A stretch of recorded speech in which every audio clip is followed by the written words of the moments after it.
ನಮಸ್ಕಾರ. ಬಸವ ಟಿವಿಯ ಸಮಸ್ತ ವೀಕ್ಷಕರಿಗೆ ಆರೋಗ್ಯ ಹಾಗೂ ಆಧ್ಯಾತ್ಮ ಕಾರ್ಯಕ್ರಮಕ್ಕೆ ಸ್ವಾಗತ ಸುಸ್ವಾಗತ. ನಾನು ಡಾಕ್ಟರ್ ಹೇಮಲತಾ ಮೂರ್ತಿ, ನನ್ನೊಟ್ಟಿಗಿದ್ದಾರೆ ಡಾಕ್ಟರ್ ಅನುಷಾ. ಇವತ್ತು ನಾವು ಮಂಡಿ ನೋವಿನ ಬಗ್ಗೆ ನಿಮಗೆ ತಿಳಿಸ್ಕೊಡ್ತೀವಿ. ಮಂಡಿ ನೋವಿಗೆ ನಾವು ಹೇಗೆ ಅದರದ ಮಂಡಿ ನೋವಿನ ಕಾರಣಗಳೇನು, ಅದರಲ್ಲಿ ಹೇಗೆ ವ್ಯತ್ಯಾಸಗಳಾಗುತ್ತೆ ಮಂಡಿಯಲ್ಲಿ, ಮತ್ತು ಅದನ್ನು ಪ್ರಕೃತಿ ಮತ್ತು ಯೋಗ ಚಿಕಿತ್ಸೆಯ ಮೂಲಕ ನಾವು ಅದನ್ನು ಹೇಗೆ ನಿವಾರಣೆ ಮಾಡ್ಕೊಳ್ಬೋದು, ಮನೆಯಲ್ಲೇ ಸಣ್ಣ ಸಣ್ಣ ಚಿಕಿತ್ಸೆಗಳನ್ನು ನಾವು ಅಳವಡಿಸ್ಕೊಳ್ಬೋದು ಅಂತ ನಿಮಗೆ ತಿಳಿಸ್ಕೊಳ್ಳೋಣ. ಮಂಡಿ ನೋವು ಈಗ ಸಮಸ್ತ ಜನಗಳಲ್ಲಿ ತುಂಬ ಜಾಸ್ತಿ ಆಗಿದೆ. ಮೊದಲಾದರೆ ಮಂಡಿ ನೋವು 60 ವರ್ಷ ಆಯಿತು, ವಯಸ್ಸಾಯಿತು ಅಂತ ಹೇಳ್ತಾಯಿದ್ರು. ಈಗ ಹಾಗಾಗ್ತಾ ಇಲ್ಲ. ಏಕೆ ಅಂತಂದರೆ 30 ವರ್ಷದವ್ರಿಗೂ ಮಂಡಿಯಲ್ಲಿ ಈ ರೀತಿಯ ಬದಲಾವಣೆಗಳು ಉಂಟಾಗಿದೆ. 40 ವರ್ಷದಲ್ಲೂ ಮಂಡಿ ನೋವುಗಳಿಂದ ಬಳಲ್ತಾ ಇದ್ದಾರೆ. ಅತಿಯಾಗಿ ಆಕ್ಯುಪೇಷನಲ್ ಹೆಜಾರ್ಡ್ ಅಂತಲೂ ಆಗಿದೆ. ಈಗ ಸಣ್ಣ ಪ್ರಾಯದಲ್ಲಿ ಬರುವಂಥದ್ದು ಆಕ್ಯುಪೇಷನಲ್ ಹೆಜಾರ್ಡಿಂದನೂ ಕೂಡ ಆಗುತ್ತೆ.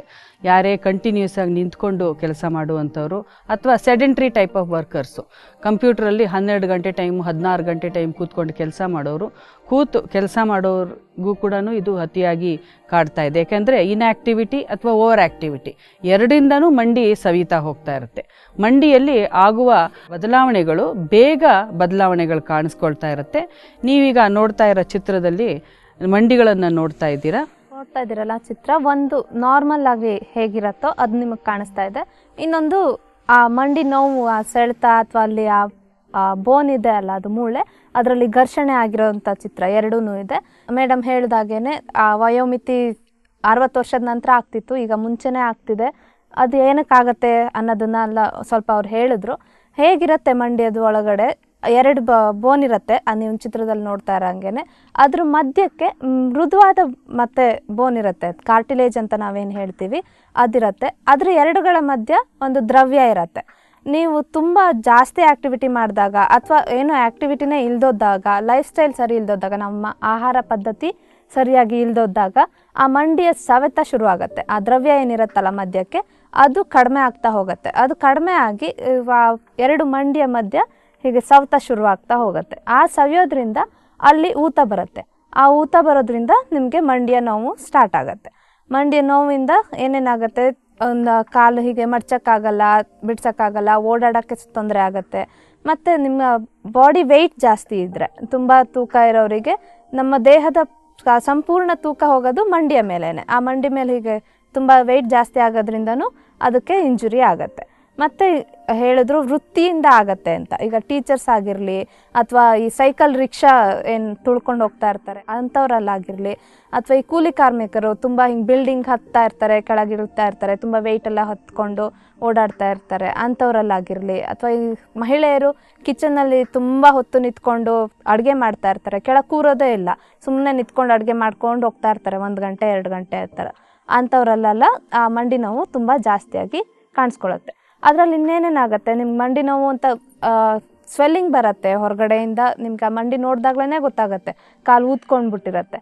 ಅದು ಆಮೇಲೆ ನೋವು ಬರುತ್ತೆ, ಆ ಜಾಗ ಮುಟ್ಟಿದ್ರೆ ಬಿಸಿ ಬಿಸಿ ಅನಿಸುತ್ತೆ. ಇದೆಲ್ಲ ಆ ಮಂಡಿ ನೋವಿನ ಲಕ್ಷಣಗಳು. ಅದನ್ನು ಹೇಗೆ ತಡೆಗಟ್ಟಬೇಕು ನಾವು ಅನ್ನೋದನ್ನು ಮೇಡಮ್ ಈಗ ನಿಮಗೆ ತಿಳಿಸ್ಕೊಡ್ತಾರೆ. Prevention is better than cure ಅಂತ ಯಾವಾಗಲೂ ಹೇಳ್ತಾ ಇರ್ತೀವಿ. ಕಾಯಿಲೆ ಬಂದಾಗ ಅದಕ್ಕೆ ಸಮಸ್ಯೆಗೆ ಪರಿಹಾರ ಹುಡುಕೋದು, ಅದೆಲ್ಲ ಮಾಡೋದು ಒಂದು ದೊಡ್ಡ ಕಾರ್ಯಕ್ರಮ ಆಗುತ್ತೆ. ಎಲ್ಲರೂ ಈ ಮಂಡಿ ನೋವಿಗೆ ಇಷ್ಟೆಲ್ಲ ಮಾಡ್ಕೊಳ್ಬೇಕಾ ಅಂತ ಹೇಳಿ ಒದ್ದಾಡುವ ಪರಿಸ್ಥಿತಿ. ಆದರೆ ನಾವು ಅದನ್ನು ತಡೆಗಟ್ಟಿಬಿಟ್ರೆ, ಚಿಕ್ಕ ವಯಸ್ಸಿಂದಾನೇ ನಾವು ಅದನ್ನು ತಡೆಗಟ್ತಾ ಹೋದರೆ, ಇದೆಲ್ಲವೂ ಕ್ಯುಮ್ಯುಲೇಟಿವ್ ರೆಕಾರ್ಡ್ ಇದ್ದಂಗೆ ನಮಗೆ. ನಾವು ಒಂದೇ ದಿವಸಕ್ಕೆ ಇದು ಯಾವ ಕಾಯಿಲೆಗಳನ್ನು ನಮ್ಮನ್ನು ಕಾಡೋದಿಲ್ಲ. ಪ್ರತಿಯೊಂದು ಕಾಯಿಲೆಗಳಿಗೆ ಅದಕ್ಕೆ ಪೂರಕವಾಗಿ ನಾವು ಲೈಫ್ ಸ್ಟೈಲ್ ಚೇಂಜಸಲ್ಲಿ ವ್ಯತ್ಯಾಸಗಳನ್ನು ಮಾಡ್ಕೊಂಡಿರೋದ್ರಿಂದ ನಮಗೆ ಅದು ಕಾಣ್ತಾ ಇರುತ್ತೆ. ಮಕ್ಕಳಿಂದನೂ ನಾವು ಅದನ್ನು ಅಭ್ಯಾಸಗಳನ್ನು, ನಾವು ಕೆಳಗೆ ಕೂರುವ ಅಭ್ಯಾಸಗಳು, ಚಕ್ಕಂಬಟ್ಲು ಹಾಕೊಳ್ಳೋ ಅಭ್ಯಾಸಗಳನ್ನು, ಕೂರೋದು, ಏಳೋದು, ಇಳಿಯೋದು ಕೆಳಗಡೆ, ಈಗೆಲ್ಲರೂ ಅಷ್ಟೇನೆ ಕಾರು ಗೇಟಿಂದ ಕಾರಲ್ಲಿ ಹತ್ತುತ್ತಾರೆ ಮತ್ತು ಆಫೀಸಲ್ಲಿ ಕಾರಲ್ಲದೆ ಇಳಿತಾರೆ ಅಷ್ಟೇ ಹೊರತು ಜನ ನಡೆದಾಡೋದೇ ಕಮ್ಮಿ ಆಗಿಬಿಟ್ಟಿದೆ, ಮಂಡಿಯನ್ನು ಉಪಯೋಗಿಸೋದೇ ಕಮ್ಮಿ ಆಗಿದೆ. ಪಾಸ್ಚರಲ್ ನಾವು ವ್ಯತ್ಯಾಸಗಳನ್ನು ಅಂತ ಹೇಳ್ತಾ ಇರ್ತೀವಿ. ಕೂತು ನಾವು ಯಾವುದಾದ್ರೂ ಸಾಮಾನು ಎತ್ಕೊಳ್ಬೇಕಾದ್ರೂ ಕೂಡ ಮಂಡಿಯನ್ನು ಉಪಯೋಗಿಸಿ ಭಾರವನ್ನು ಎತ್ತಬೇಕು, ಕೆಳಗಡೆಯಿಂದ ಸಾಮಾನನ್ನು ಕೂಡ ಎತ್ಕೊಳ್ಬೇಕು. ಆದರೆ ನಾವು ಸೊಂಟವನ್ನು ಉಪಯೋಗಿಸ್ತಾ ಇರ್ತೀವಿ. ಹಾಗಾಗಿ ಕರೆಕ್ಟ್ ಪಾಸ್ಚರ್ಸು ಬಹಳ ಮುಖ್ಯ. ಆಮೇಲೆ ನಮಗೆ ಆಗುವ ವೃತ್ತಿಯಿಂದ ಆಗುವ, ನಾವು ಇವಾಗ ಟೀಚರ್ ಕೆಲಸ ಬಿಡೋಕ್ಕಾಗಲ್ಲ, ಆದರೆ ಅದರ ಸಮಸ್ಯೆಯಿಂದ ಇದ್ದಾಗ ನಾವು ಯಾವುದು ನಾವು ಅದನ್ನು ವಿಪರೀತವಾಗಿ ನಮಗೆ ಅದನ್ನು ತೊಂದರೆ ಆಗ್ತಾ ಇದೆ ಅಂತ ಹೇಳಿಗೆ ಆ ಸಮಸ್ಯೆ ಬಗೆಹರಿಸ್ಕೊಳ್ಳೋ ಅಂಥದ್ದು ನಾವು ಮನೆಯಲ್ಲಿ ಏನು ಮಾಡಬೇಕು. ಈಗ ಟೀಚರ್ ನಿಂತ್ಕೊಳ್ತಾರೆ ಅಂತ ಹೇಳಿದ್ರೆ ನಾವು ಯೋಗಾಭ್ಯಾಸದಲ್ಲಿ ತೋರಿಸ್ತೀವಿ, ವಜ್ರಾಸನಗಳನ್ನು ತೋರಿಸ್ತೀವಿ, ಕೆಲವು ಯೋಗಾಭ್ಯಾಸಗಳಲ್ಲಿ ಕೂತ್ಕೊಂಡು ಮಾಡುವಂಥದ್ದು ಇರುತ್ತೆ. ಊಟ ಆದ ನಂತರ ಕೂಡ ಯೋಗ ಮಾಡ್ಬೋದು, ನಾವು ಯಾವುದು ವಜ್ರಾಸನದಲ್ಲಿ ಕೂತ್ಕೊಳ್ಬೋದು. ಸೊ ನೀವು 3 ಗಂಟೆ 4 ಗಂಟೆ ನಿಂತ್ಕೊಂಡಿದ್ದಾಗ ಅದನ್ನು ನಾವು ತಡೆಗಟ್ಟೋದಕ್ಕೆ, ಅದನ್ನು ತೊಂದರೆಯನ್ನು ನಾವು ನಿವಾರಣೆ ಮಾಡ್ಕೊಳ್ಳೋದಕ್ಕೆ ಕೆಲವು ಕೂತು ಮಾಡುವ ಆಸನಗಳನ್ನು ಮಾಡೋದ್ರಿಂದ ಆ ತೊಂದರೆ ನಿವಾರಣೆ ಆಗುತ್ತೆ. ಇವತ್ತು ಸಮಸ್ಯೆ ಬಂದಾಗ ಅವತ್ತಿಂದ ಅವತ್ತಿಗೆ ಅದರ ಒಂದು ನಿವಾರಣೆ ಕೂಡ ಆಗ್ತಾ ಇರಬೇಕು. ಹಾಗಾಗಿ ಮಕ್ಕಳಿಂದನೂ ಮಂಡಿಯನ್ನು ಕರೆಕ್ಟಾಗಿ ಉಪಯೋಗಿಸೋದೊಂದು ನಾವು ಹೇಳ್ಕೊಡ್ತಾ ಇರಬೇಕು. ವ್ಯಾಯಾಮಗಳನ್ನು ನಿಯಮವಾಗಿ ಇಟ್ಕೊಂಡಿರಬೇಕು. ಸ್ವಿಮ್ಮಿಂಗ್ ಆದರೂ ಮಾಡ್ಬೋದು, ವಾಕಿಂಗ್ ಮಾಡ್ಬೋದು, ಯೋಗಾಭ್ಯಾಸ ಮಾಡ್ಬೋದು, ಸೈಕ್ಲಿಂಗ್ ಮಾಡ್ಬೋದು. ಇದೆಲ್ಲ ಮಾಡೋದ್ರಿಂದ ಮಂಡಿಯ ಒಂದು ಆರೋಗ್ಯ ಸರಿಯಾಗಿ ಅದರ ಆರೋಗ್ಯವನ್ನು ಮೇಂಟೈನ್ ಆಗಿರುತ್ತೆ. ಕೆಲವರಿಗೆ 70 ವರ್ಷ ಆದ್ರೂ ಮಂಡಿ ನೋವು ಕಾಡಿಸ್ತಾ ಇರಲ್ಲ. ಯಾಕಂತಂದರೆ ಅವ್ರ ಲೈಫ್ ಸ್ಟೈಲಲ್ಲಿ ನಿಯಮಿತವಾಗಿ ಆಹಾರ ವಿಹಾರ ಅವರು ಚೆನ್ನಾಗಿ ಇಟ್ಕೊಂಡಿರ್ತಾರೆ. ಸೊ ಅದನ್ನು ನಾವು ಮುಖ್ಯವಾಗಿ ಪ್ರಿವೆನ್ಷನ್ ಈಸ್ ಬೆಟರ್ ದೆನ್ ಅಂತ ನಾವು ಮಾಡ್ಕೊಳ್ಬೇಕು. ನಂತರ ಬಂದಿರೋರಿಗೆ ಏನು ಸಮಸ್ಯೆ ಈಗ ನಾವು ನಿವಾರಣೆ ಮಾಡ್ಕೊಳ್ಬೇಕು. ಆಹಾರ ಚಿಕಿತ್ಸೆ, ಹಾಗೆ ನೀರಿನ ಚಿಕಿತ್ಸೆ ಮತ್ತು ಆಕ್ಯುಪ್ರೆಷರು, ಆಕ್ಯುಪಂಕ್ಚರು, ಯೋಗಾಭ್ಯಾಸ ಎಲ್ಲವೂ ನಿಮಗೆ ಬಹಳ ಉಪಯೋಗಕಾರಿಯಾಗಿರುತ್ತೆ. ಆಹಾರ ಚಿಕಿತ್ಸೆಯಲ್ಲಿ ನೀವು ಮಾಡ್ಕೊಳ್ಬೇಕಾಗಿರೋ ವಿಷಯ, ಬಹಳಷ್ಟು ನೀವು ತೂಕವನ್ನು ಕಮ್ಮಿ ಮಾಡ್ಕೊಳ್ಬೇಕು ಅಂತಂದರೆ ತಗೊಳ್ತಾ ಇರೋ ಆಹಾರದಲ್ಲಿ ಅರ್ಧ ಪ್ರಮಾಣವನ್ನು ನೀವು ಕಮ್ಮಿ ಮಾಡಬೇಕಾಗುತ್ತೆ ಇಮಿಡಿಯೇಟಾಗಿ. ಆ ನಂತರ ನೀವು ಎಲ್ಲವನ್ನು ಬೇಯಿಸಿ ಕಾಯಿಸಿ ತಿನ್ನುವ ಬದಲಿಗೆ ಆರೋಗ್ಯದಲ್ಲಿ ವರ್ಧನೆ ಆಗಬೇಕು ಅಂತ ಹೇಳಿದ್ರೆ ಮೊಳಕೆ ಕಟ್ಟಿದ ಕಾಳುಗಳಾಗಿರ್ಬೋದು, ಮತ್ತು ನೀವು ಬಹಳ ಒಳ್ಳೆಯದಾಗಿ ಹಸಿ ತರಕಾರಿಗಳು, ಸಲಾಡ್ಗಳನ್ನು ಉಪಯೋಗಿಸ್ಬೇಕು, ಹಣ್ಣುಗಳನ್ನು ಉಪಯೋಗಿಸ್ಬೇಕು. ಹೊಟ್ಟೆ ತುಂಬಿಸ್ಕೊಳ್ಳೋದು ಬಹಳ ಮುಖ್ಯ. ಆದರೆ ಅದು ಯಾವ ಆಹಾರದಿಂದ ನಾವು ಹೊಟ್ಟೆ ತುಂಬಿಸ್ಕೊಳ್ಬೋದು, ಯಾವ ಆಹಾರವನ್ನು ನಾವು ಸೇವನೆ ಮಾಡಿದಾಗ ನಮ್ಮ ತೂಕ ಕಮ್ಮಿಯಾಗಿರ್ಬೋದು, ಹಾಗೂ ನಮಗೆ ಪೌಷ್ಟಿಕಾಂಶೀಯ ಒಂದು ಅನುಭವ ಬೇಕು ಅಂತ ಹೇಳ್ತಾ ಇರ್ತೀವಿ. ಪೌಷ್ಟಿಕಾಂಶ ನಮ್ಮ ಶರೀರಕ್ಕೆ ಅಬ್ಸಾರ್ಬ್ ಆಗಬೇಕು. ಅದು ನಾವು ತಗೊಳ್ಳೋ ಅಂಥ ಆಹಾರ ನಮಗೆ ರಸವಾಗಿ ಕನ್ವರ್ಟ್ ಆಗಬೇಕು. ಅಂಥ ಆಹಾರಗಳನ್ನು ನಾವು ಸೇವನೆ ಮಾಡಬೇಕು. ಅದು ಹಣ್ಣು, ಹೆಚ್ಚು ತರಕಾರಿಗಳಲ್ಲಿ, ಮೊಳಕೆ ಕಾಳುಗಳಲ್ಲಿ ನಿಮಗೆ ಸಿಗುತ್ತೆ.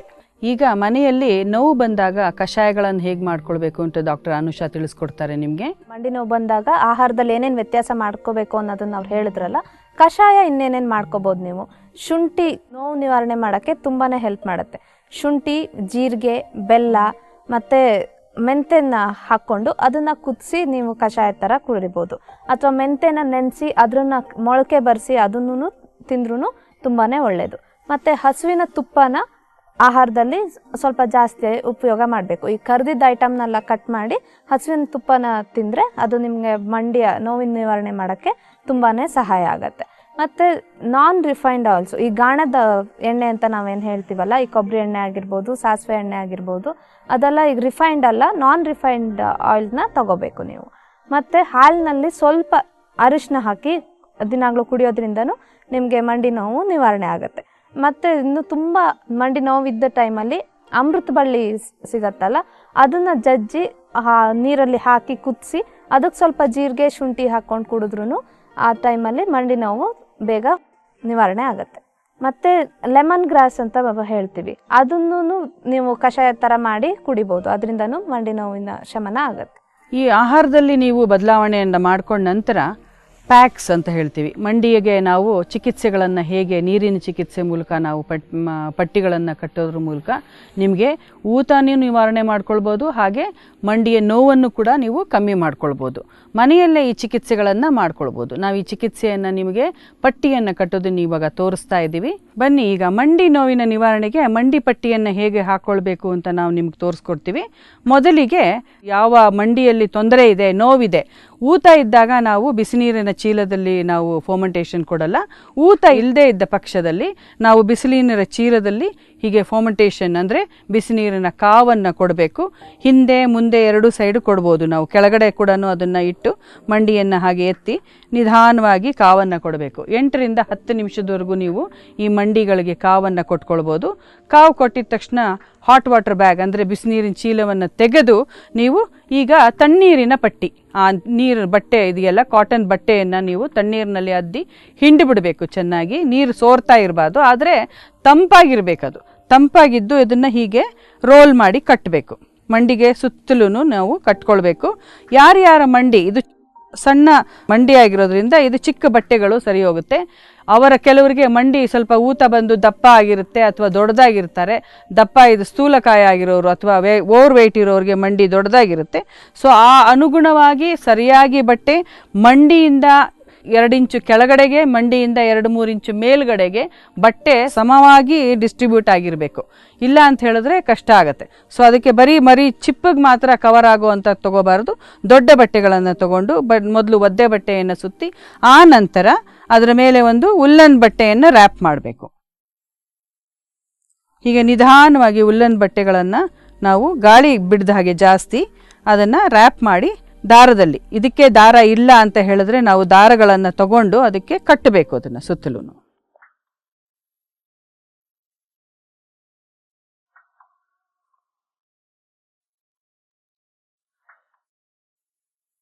ಕಟ್ಟಿರುವ ಪಟ್ಟಿಗಳನ್ನು ನಾವು 40 ನಿಮಿಷದಿಂದ 1 ಗಂಟೆ ಕಾಲನೂ ಇಟ್ಕೊಳ್ಬೋದು.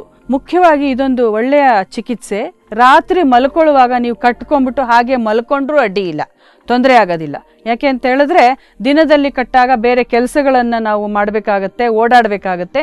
ಹಾಗಾಗಿ ನಮಗೆ ಸಮಯ ಸಿಗದೇ ಇದ್ದ ಪಕ್ಷದಲ್ಲಿ ರಾತ್ರಿ ನಾವು ಬಿಸಿ ನೀರಿನ ಚೀಲದಲ್ಲಿ ಕಾವು ಕೊಟ್ಕೊಂಡು ತಣ್ಣೀರಿನ ಪಟ್ಟಿಯನ್ನು ಸುತ್ತಿ ಆ ನಂತರ ಉಲ್ಲನ್ ಬಟ್ಟೆಯನ್ನು ಸುತ್ತಿಬಿಟ್ಟು ಹಾಗೆ ಮಲ್ಕೊಂಡ್ರೂ ಅಡ್ಡಿ ಇಲ್ಲ, ಏನೂ ತೊಂದರೆ ಆಗೋದಿಲ್ಲ. ಈ ಪಟ್ಟಿಯನ್ನು 40ರಿಂದ 45 ನಿಮಿಷ ಅಥವಾ 60 ನಿಮಿಷದವರೆಗೂ ನೀವು ಮಂಡಿ ಚಿಪ್ಪಿನ ಪಟ್ಟಿಗಳನ್ನು ಮಾಡ್ಕೊಳ್ಬೇಕು. ಈ ಮಾಡ್ಕೊಳ್ಳೋದ್ರಿಂದ ನೀವು ಊತ ಇದ್ದ ಪಕ್ಷದಲ್ಲಿ ನೀವೇನು ಮಾಡಬೇಕು ಅಂತ ಹೇಳಿದ್ರೆ ಕಾವು ಕೊಡ್ದರೆ ಬರೀ ತಣ್ಣೀರಿನ ಪಟ್ಟಿನ ಕಟ್ಕೊಳ್ಬೇಕು. ಉಗುರು ಬೆಚ್ಚಗಿದ್ರೆ ಸಾಲದು ಅಥವಾ ಟ್ಯಾಪ್ ವಾಟರ್ ಇದ್ದರೆ ಸಾಲದು. ಮಡಕೆ ನೀರನ್ನು ತಗೊಂಡು ಅದರಲ್ಲಿ ಬಟ್ಟೆಯನ್ನು ಅದ್ದಿ ತಂಪಾಗಿರೋದನ್ನು ಮಾತ್ರನೇ ಕಟ್ಟಬೇಕು. ಒಂದ್ಸತಿ ಕಟ್ಟಿದಾಗ ಸ್ವಲ್ಪ ತಣ್ಣಗಿದೆ ಅಂತ ಜಲ್ ಅನಿಸುತ್ತೆ ಅಂತ ಅನ್ನಿಸ್ಬೇಕು. ಇಲ್ಲ ಅಂತ ಹೇಳಿದ್ರೆ ಅದು ಬಿಸಿ ನೀರಿನ ಪಟ್ಟಿ ಆಗಿಬಿಡುತ್ತೆ, ಅಷ್ಟು ಲಾಭಕಾರಿಯಾಗಿರೋದಿಲ್ಲ. ಹಾಗಾಗಿ ತಣ್ಣೀರಿನ ಪಟ್ಟಿಯನ್ನು ಕಟ್ಟಬೇಕು. ನೋಡಿದ್ರಲ್ಲ, ಈ ಪಟ್ಟಿಗಳಿಂದ ನಿಮಗೆ ಬಹಳಷ್ಟು ನೋವು ನಿವಾರಣೆ ಆಗುತ್ತೆ ಹಾಗೂ ಊತದಲ್ಲೂ ಕೂಡ ನಿಮಗೆ ಪರಿಣಾಮಕಾರಿಯಾಗಿರುತ್ತೆ. ಇನ್ನೊಂದು ಮಸ್ಟರ್ಡ್ ಪ್ಯಾಕ್ ಅಂತ ಹೇಳ್ತೀವಿ. ಸಾಸಿವೆಯ ಒಂದು ಪೇಸ್ಟ್ ಮಾಡಿ, ಸಾಸಿವೆಯನ್ನು ಕೆಲವು ಸತಿ ನಾವು ಹೀಗೆ ಮುಖಕ್ಕೆಲ್ಲ ಪೇಸ್ಟ್ ಮಾಡೋದಕ್ಕೆ ಹೆಣ್ಮಕ್ಳು ಕೆಲವು ಪೇಸ್ಟ್ಗಳನ್ನು ಅಥವಾ ಮಾಡಿ ಮುಖಕ್ಕೆ ಹಚ್ಕೊಳ್ತಾರೆ. ಅದೇ ರೀತಿ ಸಾಸಿವೆಯನ್ನು ಒಂದು 4ರಿಂದ 5 ಗಂಟೆವರೆಗೂ ನೆನೆ ಇಟ್ಟುಬಿಟ್ಟು ನಂತರ ಅದನ್ನು ಗಟ್ಟಿಯಾಗಿ ಮಿಕ್ಸಿಯಲ್ಲಿ ರುಬ್ಬಿಕೊಂಡು ಅದನ್ನು ನೀವು 2-3 ದಿವಸ ಕೂಡ ಹಚ್ಚಿ ಆದಮೇಲೆ ಅದನ್ನು ಫ್ರಿಡ್ಜಲ್ಲಿ ಸ್ಟೋರ್ ಮಾಡ್ಕೊಳ್ಬೋದು. 3-4 ದಿವಸ ಅದು ನಿಮಗೆ ಬಹಳ ಉಪಯೋಗ ಆಗುತ್ತೆ. ಅದನ್ನು ಪ್ಯಾಕ್ ಮಾಡ್ಬೋದು. ಮುಖಕ್ಕೆ ಪ್ಯಾಕ್ ಹೇಗೆ ಹಚ್ತೀವಿ ಅದನ್ನು ಲೇಪನ ಮಾಡೋದು. ಮಂಡಿಗೆ ಸುತ್ತ ಎಲ್ಲಿ ನಿಮಗೆ ಎಲ್ಲಿವರೆಗೂ ನೋವು ಊತ ಇದೆ ಅಲ್ಲಿವರೆಗೂ ಸುತ್ತಲೂ ನೀವು ಅದನ್ನು ಲೇಪ ಮಾಡಿ ಅದನ್ನು ಒಂದು 40 ನಿಮಿಷ ಹಾಗೆ ಕೂತ್ಕೊಂಡಿರಬೇಕು. ನೀವು ಎಲ್ಲೂ ಓಡಾಡಬಾರ್ದು, ಲೇಪನ ಮಾಡಿಬಿಟ್ಟು ಕೂತ್ಕೊಂಡಿರಬೇಕು. ಆ ನಂತರ ನಿಧಾನವಾಗಿ ಅದನ್ನು ವಾಪಸ್ಸು ಬಳೆದು ಬಟ್ಟಲಲ್ಲಿ ಹಾಕ್ಕೊಂಡು ಮತ್ತೆ ಫ್ರಿಡ್ಜಲ್ಲಿ ಇಟ್ಕೊಂಡು ಅದನ್ನು 2-3 ದಿವಸ ಅದನ್ನು ಉಪಯೋಗಿಸ್ಬೋದು. ಇದರಿಂದ ನೋವು ನಿವಾರಣೆ ಆಗುತ್ತೆ. ಹಾಗೆ ನೀರಿನ ಚಿಕಿತ್ಸೆಗಳಲ್ಲಿ ನಾವು ಮಣ್ಣಿನ ಚಿಕಿತ್ಸೆಗಳನ್ನು ಕೂಡ ಅಳವಡಿಸ್ಕೊಳ್ತಾ ಇರ್ತೀವಿ. ಒಳ್ಳೆಯ ಮಣ್ಣನ್ನು ಕೂಡ ತಗೊಂಡು, ಜೇಡಿ ಮಣ್ಣಾಗಿರ್ಬೋದು, ನಿಮಗೆ ಒಳ್ಳೆಯ ಅಥವಾ ಕೆಮ್ಮಣ್ಣಾಗಿರ್ಬೋದು, ಅದನ್ನು ನೀರಿನಲ್ಲಿ ನೆನೆಸ್ಕೊಂಡು ಮಡಕೆಯಲ್ಲಿಟ್ಟು ಅದನ್ನು ಬಿಸಿ ಮಾಡಿಕೊಂಡು ಕೂಡ ಅದರ ಲೇಪನವನ್ನು ನೀವು ಮನೆಯಲ್ಲಿ ಮಾಡ್ಕೊಳ್ಬೋದು. ಹಳ್ಳಿಗಳಲ್ಲಿ ಒಳ್ಳೆಯ ಮಣ್ಣು ಸಿಗುತ್ತೆ.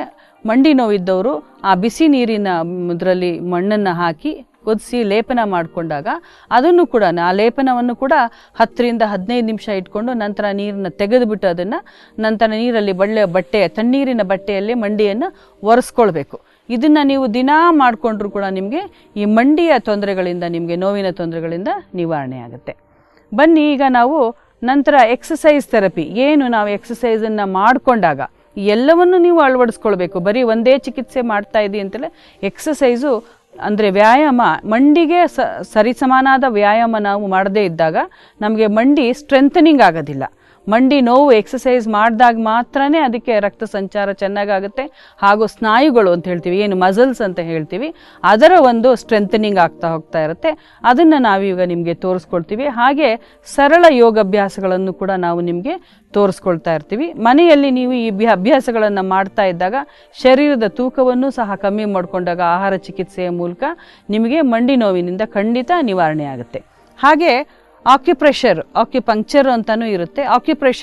ಪ್ರೆಷರ್ ಪಾಯಿಂಟ್ಸ್ ಏನಿರುತ್ತೆ ಅಂಗೈಯಲ್ಲಿ ಅಥವಾ ಅಂಗಾಲ್ನಲ್ಲಿ ಪ್ರೆಷರ್ ಪಾಯಿಂಟ್ಸ್ ಇರುತ್ತೆ. ಆ ಪ್ರೆಷರ್ ಪಾಯಿಂಟ್ಸ್ ಮಂಡಿಯ ಸಂಬಂಧಪಟ್ಟ ಏರಿಯಾನ ನೀವು ಪ್ರೆಷರ್ ಕೊಟ್ಟಾಗ ಅದನ್ನು ನೀವು ನಿವಾರಣೆ ಮಾಡ್ಕೊಳ್ಬೋದು. ನೋವು ನಿವಾರಣೆ ಆಗೋದು ಖಚಿತ ಆಗುತ್ತೆ. ಹೀಗೆ ಮಂಡಿಯಲ್ಲಿ ಮಾಡಬೇಕಾದ್ರೆ ಅಂಗೈಯಲ್ಲಿ ನಿಮಗೆ ಎಲ್ಲ ಪಾಯಿಂಟ್ಸ್ ಇರುತ್ತೆ. ಅದರಲ್ಲಿ ಮುಖ್ಯವಾಗಿ ಈ ಭಾಗದಲ್ಲಿ ನೀವು ಒತ್ತಿ ಅದನ್ನು ನೀವು ಬಿಡ್ಬೋದು. ಈ ಭಾಗ ಮಂಡಿಗೆ ತುಂಬ ಒಳ್ಳೆಯದಾಗುತ್ತೆ. ಈ ಭಾಗದಲ್ಲಿ ನೀವು ಒತ್ತಿ ಅದನ್ನು ಬಿಡೋದ್ರಿಂದ ಇದನ್ನು 10 ರಿಂದ 15 ನಿಮಿಷ ನೀವು ಪ್ರೆಷರ್ ಪಾಯಿಂಟ್ಸ್ಗೆ ಕಂಟಿನ್ಯೂಸ್ ಆಗಿ ವರ್ಕ್ ಮಾಡ್ಬೋದು. ಹೀಗೆ ಒತ್ತೋದು ಬಿಡೋದು ಹೀಗೆ ಮಾಡೋದ್ರಿಂದ ಈ ಎರಡೂ ಕಡೆ ನಾವು ಮಂಡಿಗೆ ಸಂಬಂಧಪಟ್ಟ ಏರಿಯಾಸು ಇದು ಇರೋದ್ರಿಂದ ಇಲ್ಲಿ ಎಲ್ಲ ಪಾಯಿಂಟ್ಸ್ ಮಾಡ್ಬೋದು. ಹಾಗೆ ಅಂಗಾಲಿನಲ್ಲಿ ನಾವು ಚಿತ್ರ ತೋರಿಸ್ತಾ ಇದ್ದೀವಿ ನಿಮಗೆ. ಹಾಗೆ ಅಂಗಾಲಿನಲ್ಲಿ ನಮಗೆ ಪಾಯಿಂಟ್ಸ್ ಇರೋದನ್ನ ಒತ್ತಾ ಇರ್ಬೋದು. ಅಂಗಾಲಿನ ಒಳಭಾಗದಲ್ಲಿ ಆರ್ಚ್ ಅಂತ ಇರುತ್ತಲ್ಲ, ಆರ್ಚ್ ಹೇಗೆ ಅದನ್ನು ನಾವು ಹೆಬ್ಬೆಟ್ಟಿನ ತುದಿಯಿಂದ ಹಿಡಿದು ಹಿಮ್ಮಡಿಯವರೆಗೆ ಆ ಆರ್ಚಲ್ಲಿ ಇಡೀ ಆರ್ಚನ್ನು ನಾವು ಪ್ರೆಷರ್ ಪಾಯಿಂಟ್ಸು ನಾವು ನಿಧಾನವಾಗಿ ಅಲ್ಲಿಂದ ಕೆಳಗಡೆವರೆಗೂ ಪ್ರೆಷರ್ ಕೊಡ್ತಾ ಹೀಗೆ ನೀವು ಎರೆಹುಳ ಹೇಗೆ ಅದನ್ನು ಮೂಮೆಂಟ್ ಆಗ್ತಾ ಇರುತ್ತೆ ಆ ಮೂಮೆಂಟಿನ ಪ್ರಕಾರ ನಾವು ಪ್ರೆಷರ್ ಕೊಡ್ತಾ ಹೋಗ್ತಾ ಇದ್ದರೆ ನಮಗೆ ನೋವು ನಿವಾರಣೆ ಆಗ್ತಾ ಇರುತ್ತೆ. ಆಕ್ಯುಪಂಕ್ಚರೂ ಹಾಗೇನೇನೆ.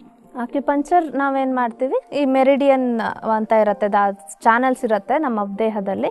ಅದರಲ್ಲಿ ಮಂಡಿ ನೋವಿಗೆ ಸಂಬಂಧಪಟ್ಟ ಪಾಯಿಂಟ್ಸನ್ನು ನಾವು ತಗೊಂಡು ಆ ಮಂಡಿಯ ಸುತ್ತ ಮತ್ತು ಮೇಡಮ್ ಇಲ್ಲಿ ಪ್ರೆಷರ್ಗೆ ಏನು ಹೇಳಿದ್ರಲ್ಲ ಅದೇ ಥರ ಪಾಯಿಂಟ್ಸ್ ಅಲ್ಲಿಗೂ ಸೂಜಿ ಚಿಕಿತ್ಸೆ, ಸೂಜಿಯನ್ನು ಅಲ್ಲಿಗೆ ಚುಚ್ಚೋದು, ಅದರಿಂದನೂ ನಿಮಗೆ ನೋವಿನ ನಿವಾರಣೆ ಆಗುತ್ತೆ. ಹಾಗೆ ಸೂಜಿ ಚುಚ್ಚೋದ್ರಿಂದ ನ್ಯಾಚುರಲ್ ಪೇನ್ ಕಿಲ್ಲರ್ಸ್ ಕೆಮಿಕಲ್ಲು ನಿಮ್ಮ ದೇಹದಲ್ಲೇ ರಿಲೀಸ್ ಆಗುತ್ತೆ. ಅದರಿಂದ ನಿಮಗೆ ನೋವು ಅಥವಾ ಊತ ಏನು ಬಂದಿರುತ್ತೆ ಅದೆಲ್ಲ ಕಡಿಮೆ ಆಗ್ತಾ ಹೋಗುತ್ತೆ. ಮುಖ್ಯವಾದ ವಿಷಯ ಅಂತ ಹೇಳಿದ್ರೆ ನಾವು ಈ ನೋವು ನಿವಾರಣೆಗೆ ಮಾತ್ರೆಗಳನ್ನು ಸದಾ ಬಳಸಬಾರ್ದು. ಈ ಎಲ್ಲ ಚಿಕಿತ್ಸೆಯಲ್ಲೂ ಕೂಡ ನಿಮಗೆ ನೋವಿನ ನಿವಾರಣೆಯನ್ನೇ ನಾವು ಹೆಚ್ಚು ಮಾಡ್ತಾ ಇರೋದು. ಹಾಗಾಗಿ ಎಕ್ಸಸೈಸು ಮತ್ತು ಶರೀರ ತೂಕ ಇಳಿಸ್ಕೊಳ್ಳೋದು ಅದರ ಒಂದು ಕಾಯಿಲೆ ಸಂಪೂರ್ಣವಾಗಿ ನಿವಾರಣೆ ಮಾಡ್ಕೊಳ್ಳೋದಕ್ಕೋಸ್ಕರ. ಸೊ ಈ ಎಲ್ಲ ಚಿಕಿತ್ಸೆಗಳನ್ನು ನೀವು ಮಾಡಿಕೊಂಡು ಮಂಡಿ ನೋವಿನಿಂದ ಮುಕ್ತರಾಗ್ತೀರ. ವೀಕ್ಷಕರೇ, ನೀವು ಇದುವರೆಗೂ ಮಂಡಿ ನೋವಿಗೆ ನೀರಿನ ಚಿಕಿತ್ಸೆ ಹಾಗೂ ಪಟ್ಟಿಗಳನ್ನು ಹೇಗೆ ಮಾಡ್ಕೊಳ್ಬೇಕು, ಆಹಾರದಲ್ಲಿ ನೀವು ಹೇಗೆ ಆರೋಗ್ಯ ಸುಧಾರಿಸ್ಕೊಳ್ಬೇಕು ತಿಳ್ಕೊಂಡಿದ್ದೀರಾ. ಈಗ ನಾವು ವ್ಯಾಯಾಮದ ಮೂಲಕ ಮತ್ತು ಯೋಗಾಭ್ಯಾಸಗಳ ಮೂಲಕ ಇದರ ನಿವಾರಣೆಯನ್ನು ಹೇಗೆ ಮಾಡ್ಕೊಳ್ಬೇಕು ಅಂತ ತೋರಿಸ್ಕೊಡ್ತೀವಿ, ಬನ್ನಿ. ಈಗ ಮಂಡಿ ನೋವಿನ ಸಮಸ್ಯೆಗಳಿಗೆ ಕೆಲವು ವ್ಯಾಯಾಮಗಳನ್ನು ನಿಮ್ಗೆ ಹೇಳ್ಕೊಡ್ತೀವಿ. ಈ ವ್ಯಾಯಾಮಗಳನ್ನು ನೀವು ಮನೆಯಲ್ಲಿ ದಿವಸಕ್ಕೆ 10 ಬಾರಿ 15 ಬಾರಿನಾದರೂ ಮಾಡ್ತಾ ಇರಬೇಕು. ಈ ಮಾಡುವ ವಿಧಾನ ಹೇಗಿದೆ ಅಂತ ಹೇಳಿದ್ರೆ, ಯಾವುದಾದ್ರೂ ಒಂದು ಟವಲ್ನನ್ನು ನೀವು ಹೀಗೆ ರೋಲ್ ಮಾಡ್ಕೊಂಡ್ಬಿಟ್ಟು ಆ ಟವಲ್ನ ಮಂಡಿ ಚಿಪ್ಪಿನ ಕೆಳಗಡೆ ಹೀಗೆ ಇಟ್ಕೊಂಡು, ಡಾಕ್ಟ್ರು ಅನುಷಾ ಅವ್ರು ತೋರಿಸ್ತಾ ಇರೋ ಹಾಗೆ ಆ ರೋಲ್ನ ಕೆಳಗಡೆ ಇಟ್ಕೊಂಡು ಅದನ್ನು ನೀವು ಒತ್ತಾ ಇರಬೇಕು. ಅದನ್ನು ಒತ್ತಿ ಬಿಡೋದು ಈಗನ್ನು ನೀವು 15 ರಿಂದ 20 ಬಾರಿ ನೀವು ನಿಧಾನವಾಗಿ ಮಾಡ್ತಾ ಇದ್ದಾಗ ಮಂಡಿ ಸ್ನಾಯುಗಳೆಲ್ಲ ಕೂಡ ಬಲವರ್ಧನೆ ಆಗುತ್ತೆ. ಹಾಗಾಗಿ ಮಂಡಿ ನೋವು ನಿಧಾನವಾಗಿ ಕಮ್ಮಿ ಆಗುತ್ತೆ.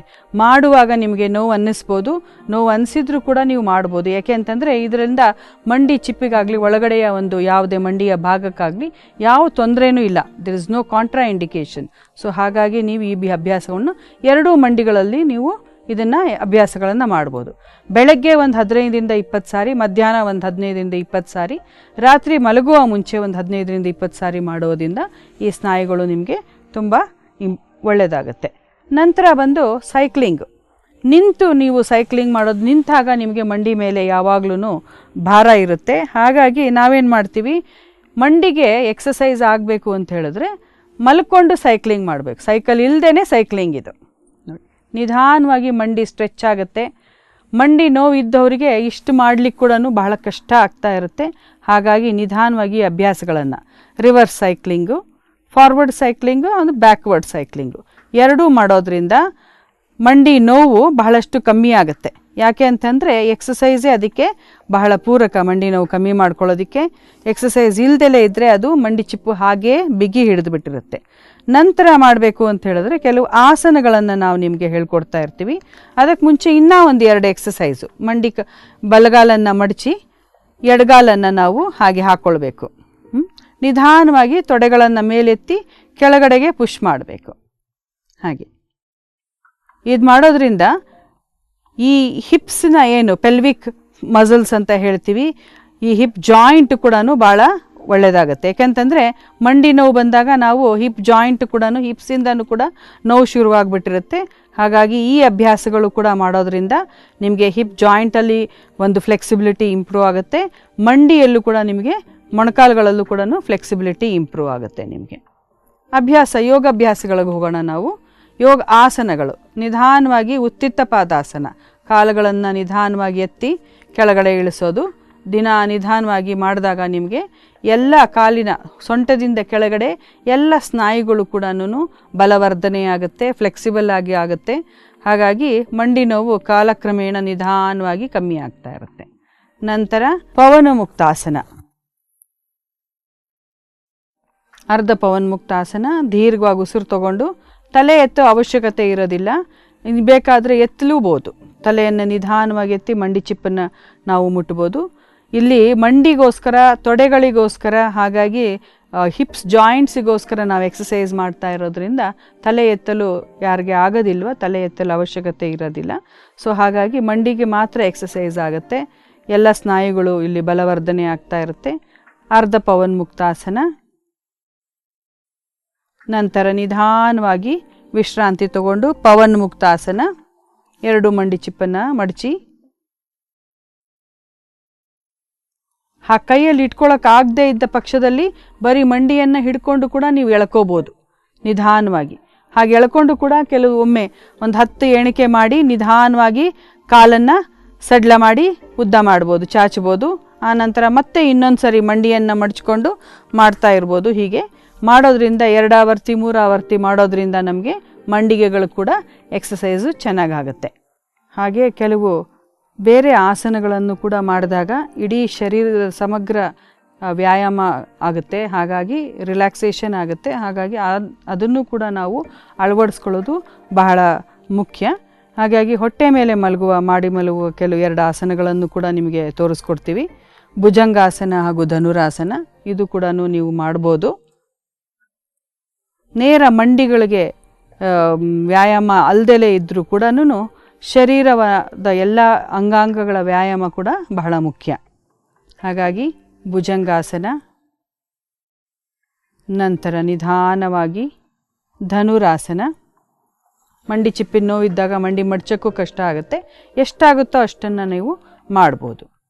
ಮಂಡಿ ಕೈ ಹೀಗೆ ಹಿಡ್ಕೊಳ್ಳೋಕ್ಕಾಗಲ್ಲ ಅಂತ ಹೇಳಿದ್ರೆ ಬರೀ ನೀವು ಹಾಗೆ ಮಂಡಿ ಮಡಚೋದ್ರಿಂದ ಕೂಡ ಮುಖ ಎತ್ತಿ ನಿಧಾನವಾಗಿ ಈ ಅಭ್ಯಾಸಗಳನ್ನು ಕೂಡ ನೀವು ಮಾಡ್ಬೋದು. ನಂತರ ಕೈಗಳನ್ನು ಎಟಕಿದಾಗ ಕೈ ಹಿಡ್ಕೊಂಡು ಕೂಡ ಅಭ್ಯಾಸಗಳನ್ನು ಮಾಡ್ಬೋದು. ನಂತರ ಕೂತು ಮಾಡುವ ಆಸನಗಳಲ್ಲಿ ವಕ್ರಾಸನ. ಮೊಣಕಾಲನ್ನು ನಾವು ಮಡಿಸ್ದೇನೆ ಎಕ್ಸಸೈಸೇ ಮಾಡದಲ್ಲೇ ಇದ್ದರೆ ಅದು ನೋವು ಅಂತ ಹೇಳಿ ಹಾಗೇ ನೋವು ಉಳಿದು ಹೋಗುತ್ತೆ. ಹಾಗಾಗಿ ವಕ್ರಾಸನ.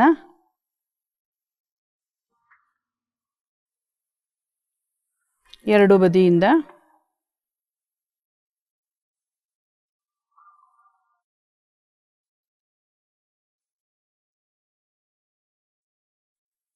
ನಂತರ ನಿಧಾನವಾಗಿ ನಿಂತು ಮಾಡುವ ಕೆಲವು ಆಸನಗಳನ್ನು. ಸಿಂಪಲ್ ಆಗಿರುತ್ತೆ ಕೆಲವು ಆಸನಗಳು. ಹಾಗಾಗಿ ಮೊದಲಿಗೆ ತಾಡಾಸನ ಮಾಡೋದ್ರಿಂದ ಇಡೀ ಶರೀರದ ಎಲ್ಲ ಸ್ನಾಯುಗಳು ಎಲ್ಲ ಜಾಯಿಂಟ್ಸು ನೋಡಿ ಹೇಗೆ ಸ್ಟ್ರೆಚ್ ಆಗುತ್ತೆ. ನಿಧಾನವಾಗಿ ಹಿಮ್ಮಡಿಗಳನ್ನು ಎತ್ತಿ ಹೀಗೆ ಸ್ಟ್ರೆಚ್ ಮಾಡೋದ್ರಿಂದ ನಿಮ್ಮ ಮಂಡಿ ಚಿಪ್ಪಿನ ಹಿಂಭಾಗ ಕೂಡ ಸ್ಟ್ರೆಚ್ ಆಗುತ್ತೆ. ಹಾಗಾಗಿ ಅಲ್ಲಿಯ ರಕ್ತ ಸಂಚಾರ ಇಂಪ್ರೂವ್ ಆಗುತ್ತೆ. ಹಾಗೆ ಸ್ನಾಯುಗಳು ಅಂದರೆ ಮಸಲ್ಸ್ ಕೂಡ ಸ್ಟ್ರೆಂಥನಿಂಗ್ ಆಗುತ್ತೆ. ನಿಧಾನವಾಗಿ 2 ಸಾರಿ 3 ಸಾರಿ ಈ ಅಭ್ಯಾಸವನ್ನು ನೀವು ಮಾಡ್ತಾ ಇರಬೇಕು. ನೋಡೋದಕ್ಕೆ ಭಾಳ ಸಿಂಪಲ್ ಆಗಿದ್ದರೂ ಕೂಡ ಈ ಅಭ್ಯಾಸ ಭಾಳ ಪ್ರಮುಖವಾಗಿರುತ್ತೆ ಮಂಡಿ ಚಿಪ್ಪಿನ ನೋವಿಗೆ. ನಂತರ ಹಿಮ್ಮಡಿಯ ಮೇಲೆ ನಡೆಯೋದು ಕೂಡ ಒಳ್ಳೆಯದು. ಹಿಮ್ಮಡಿಯ ಮೇಲೆ ನಡೆಯೋದ್ರಿಂದ ಅದು ಒಂದು ರೀತಿಯಾದ ಸ್ಟ್ರೆಚಿಂಗ್ ಎಕ್ಸಸೈಸ್ ಆಗುತ್ತೆ. ನಂತರ ತುದಿ ಬೆರಳುಗಳ ಮೇಲೆ ನಡೆಯುವಂಥದ್ದು, ಸ್ಟ್ರೆಚ್ ಮಾಡ್ಕೊಂಡು ತುದಿ ಬೆರಳ ಮೇಲೆ ನಡೆಯುವಂಥದ್ದು. ನಂತರ ಕಾಲಿನ ಸೈಡ್ಸ್ಗೆ ಎಕ್ಸಸೈಸ್ ಆಗೋಕ್ಕೆ ಈ ರೀತಿಯಾಗಿ ನಡೆಯುವಂಥದ್ದು ಕೂಡ ಭಾಳ ಒಳ್ಳೆಯ ವ್ಯಾಯಾಮಗಳು. ಈ ವ್ಯಾಯಾಮಗಳು ಮಾಡಿಕೊಂಡು ನಿಮ್ಮ ಮಂಡಿಯ ನೋವನ್ನು ನೀವು ನಿವಾರಣೆ ಮಾಡಿಕೊಳ್ಬೇಕು. ಈಗ ತೋರಿಸ್ತಾ ಇರೋದು ಮಂಡಿಗೆ ಒಂದು ಒಳ್ಳೆಯ ವ್ಯಾಯಾಮ. ಯಾವುದಾದ್ರೂ ಒಂದು ವೆಯ್ಟ್, ಈಗ ಆ್ಯಂಕಲ್ ವೆಯ್ಟ್ಸ್ ಅಂತ ನಿಮಗೆ ಸಿಗುತ್ತೆ, ಅದನ್ನು ನೀವು ತೊಗೊಂಡು ಕೂಡ ಆ್ಯಂಕಲ್ಗೆ ಕಟ್ಕೊಂಡು ಮಾಡ್ಬೋದು. ಇಲ್ಲ ಕಣಕಾಲುಗಳಿಗೆ ಬೇರೆ ಯಾವುದಾದ್ರೂ ಒಂದು ವೆಯ್ಟ್ ಥರ ಹಾಕ್ಕೊಂಡು ಅಥವಾ ಸಾಕ್ಸ್ ತೊಗೊಂಡು ಅದರಲ್ಲಿ ಒಂದು ಸಣ್ಣ ಕಲ್ಲು ಹಾಕಿ ಗಟ್ಟಿಯಾಗಿ ಇಟ್ಕೊಂಡು ಈ ರೀತಿಯಾಗಿ ಕ್ವಾಡ್ರಿಸಿಪ್ಸ್ ಎಕ್ಸಸೈಸ್ ಅಂತ ಹೇಳ್ತೀವಿ. ಮಂಡಿ ಚಿಪ್ಪಿಗೂ ಹಾಗೂ ಮಂಡಿಯ ಮೇಲ್ಭಾಗದ ಸ್ನಾಯುಗಳಿಗೆ ಒಳ್ಳೆ ಎಕ್ಸಸೈಸ್ ಆಗುತ್ತೆ. ಇದು ಸ್ವಲ್ಪ ವೆಯ್ಟ್ ಎಳೆಯೋದ್ರಿಂದ ಮಂಡಿಯ ಒಂದು ಚಿಪ್ಪಿನ ಘರ್ಷಣೆ ಏನಾಗುತ್ತೆ ಅದನ್ನು ಕೂಡ ನಿವಾರಣೆ ಮಾಡ್ಕೊಳ್ಬೋದು. ಮಂಡಿ ಕಾಲಿಡೋದಕ್ಕೆ ಆಗೋದಿಲ್ಲ, ಮಂಡಿ ಇಟ್ಟಾಗ ತುಂಬ ನೋವಾಗುತ್ತೆ, ನಡೆದಾಗ ತುಂಬ ನೋವಾಗುತ್ತೆ ಅನ್ನೋರು ಈ ಅಭ್ಯಾಸವನ್ನು ಮನೆಯಲ್ಲಿ ಅಭ್ಯಾಸ ಮಾಡಿದಾಗ ಎತ್ತರವಾದ ಒಂದು ಸ್ಟೂಲ್ ಮೇಲೆ ಕೂತ್ಕೊಂಡಿರಬೇಕು. ಯಾಕೆಂತಂದರೆ ಕಾಲು ಹ್ಯಾಂಗ್ ಆಗಿರಬೇಕು. ಹ್ಯಾಂಗ್ ಆದಾಗಲೇ ಮಾತ್ರ ಅದು ಸ್ನಾಯುಗಳೆಲ್ಲ ಎಳಿತಾ ಇರೋದು. ಕಾಲುಗಳಿಗೆ ವೆಯ್ಟ್ ಹಾಕಿದಾಗ ಎರಡೂ ಮಂಡಿಗಳಿಂದ ಎಳ್ತಾ ಬರುತ್ತೆ. ಎಳೆದಾಗ ನಿಮಗೆ ಅಭ್ಯಾಸ ಸರಿಯಾಗುತ್ತೆ. ಅದು 25ರಿಂದ 30 ಬಾರಿ ಅಭ್ಯಾಸವನ್ನು ಮಾಡಿದಾಗ ಮಂಡಿಯ ಚಿಪ್ಪಿಯ ಘರ್ಷಣೆ ಆಗಿ ಅದರಿಂದ ನೋವು ಉತ್ಪನ್ನ ಆಗೋದು ಕಮ್ಮಿ ಆಗ್ತಾ ಇರುತ್ತೆ. ಪ್ರಿಯ ವೀಕ್ಷಕರೇ, ಇದುವರೆಗೂ ಮಂಡಿ ನೋವಿನ ಸಮಸ್ಯೆಗಳ ಬಗ್ಗೆ, ಪ್ರಕೃತಿ ಮತ್ತು ಯೋಗ ಚಿಕಿತ್ಸೆಯ ಬಗ್ಗೆ ನೀವು ತಿಳ್ಕೊಂಡಿದ್ದೀರಾ. ಮನೆಯಲ್ಲಿ ಈ ಅಭ್ಯಾಸಗಳನ್ನೆಲ್ಲ ಮಾಡಿ ಲಾಭ ಪಡಿತೀರಾ ಅಂತ ಅಂದ್ಕೊಂಡಿದ್ದೀವಿ. ಮುಂದಿನ ಸಂಚಿಕೆಯಲ್ಲಿ ಬೇರೊಂದು ಕಾಯಿಲೆ ಅಥವಾ ಸಮಸ್ಯೆ, ಅದರ ನಿವಾರಣೆ ಬಗ್ಗೆ ನಿಮ್ಮೊಂದಿಗೆ ನಾವು ಭೇಟಿಯಾಗ್ತೀವಿ. ಅಲ್ಲಿವರೆಗೂ ನೋಡ್ತಾ ಇರಿ ಶ್ರೀ ಬಸವ ಟಿವಿ. ಧನ್ಯವಾದಗಳು.